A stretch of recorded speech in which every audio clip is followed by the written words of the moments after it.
Heck, we know 100% about him, and apparently we are trusted by him, by 9. We don't know what his age is. We're not sure what his nationality is, but we think it's American. Occupation? Dry cleaner? Well, let's find out about Stephen Heck. Heck seems to know everything there is to know about what's going on in Taipei, and if he doesn't directly, he often knows someone who does. It has been suggested that Heck knows about the underground because he often sells info or blackmails criminals to fund his covert ops, the goals of which are only known to him. He claims to be a member of a top-secret branch of the CIA with total operational discretion and oversight. The precise nature of his operations and the sphere of his influence remain unknown. Affiliates remain unknown. Along with his enigmatic objectives, Heck employs a self-devised method of combat which he describes as liquid terror, a lightning-fast series of darts and dashes that he uses to accurately kill or cripple multiple opponents with his hands, a pair of sharp objects, and sometimes a silenced pistol. Since very few people have actually witnessed Heck's incredible ability and lived to tell the tale, many chalk this technique up to Heck's own hype and disinformation. Nevertheless, dates when Heck claims to have been engaged in operational activity coincide with reports of unusual causes of death at the Taipei morgue, including a man with known triad affiliations found with the chassis of a 10-speed mountain bike driven through his torso, and a Vatican intelligence agent with his airway obstructed by 17 communion wafers. Wow, Heck is a crazy bastard. Secret fact: Heck does not seem to be affiliated with any professional intelligence organizations, and has never been linked officially to any CIA operations. He could be categorized as a freelance operative, but then he is said to trade his services for favors, not cash.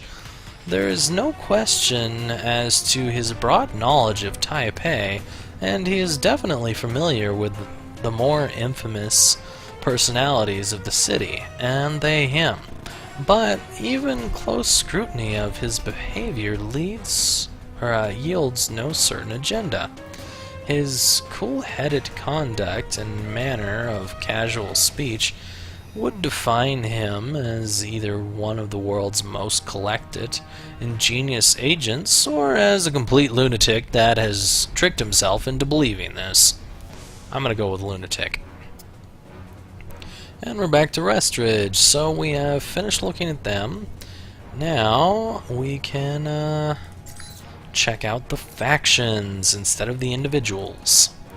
So, let's see here. We've got a 100% complete dossier on Alpha Protocol. Origin, United States. Founded, unknown. Organization, covert government organization.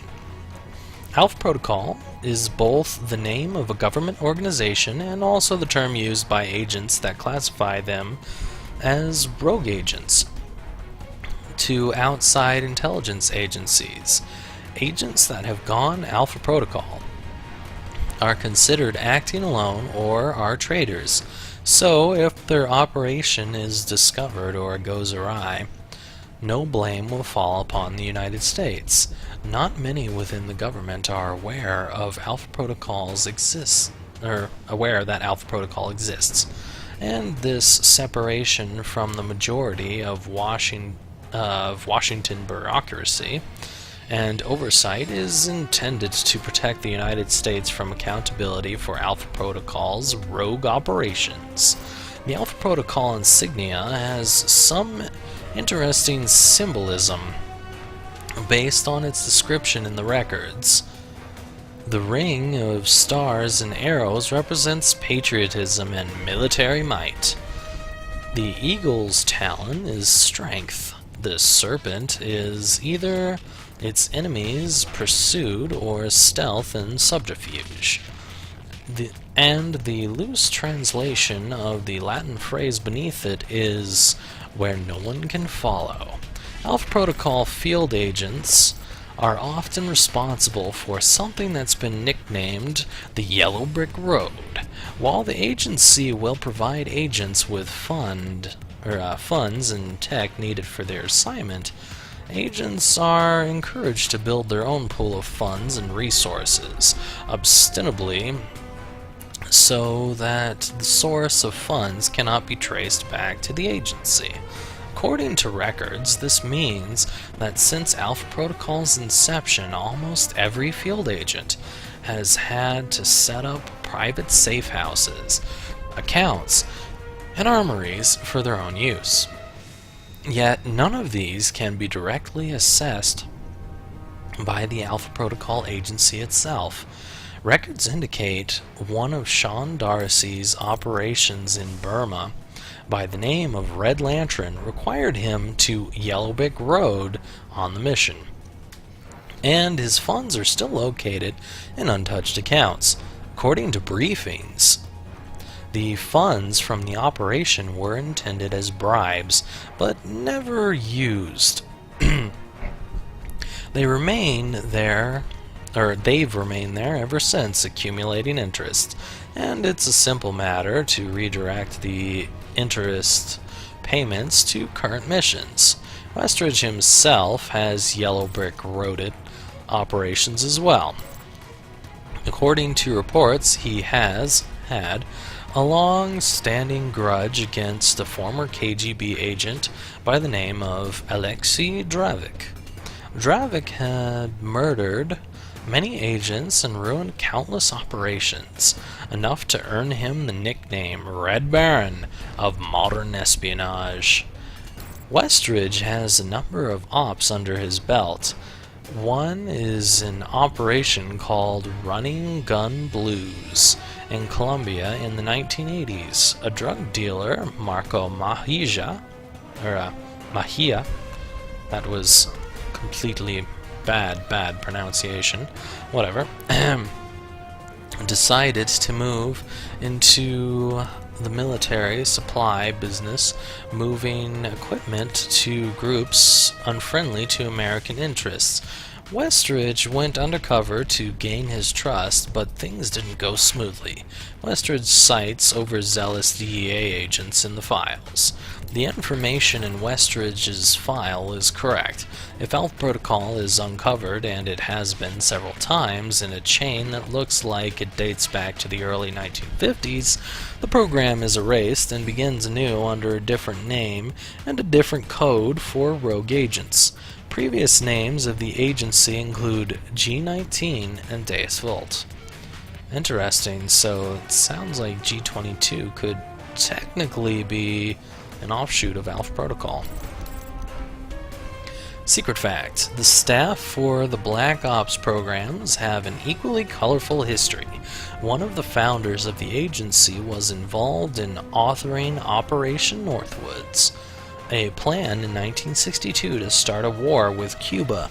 One of the key steps in the plan making it look like the Cubans shot down a passenger plane, when it was, in fact, CIA operatives doing it all along and framing the Cubans. Fortunately for the free world, this little plan didn't happen, but it's the means by which Alpha Protocol makes the world a safer place for the United States. And that plane was shot down at the beginning of this. Ooh, it's all tying together. Al-Samad. Apparently we have 100% dossier completion on them. Origin is the Middle East. Precise country is unknown. Founded in 1989, they think. The exact date is unknown.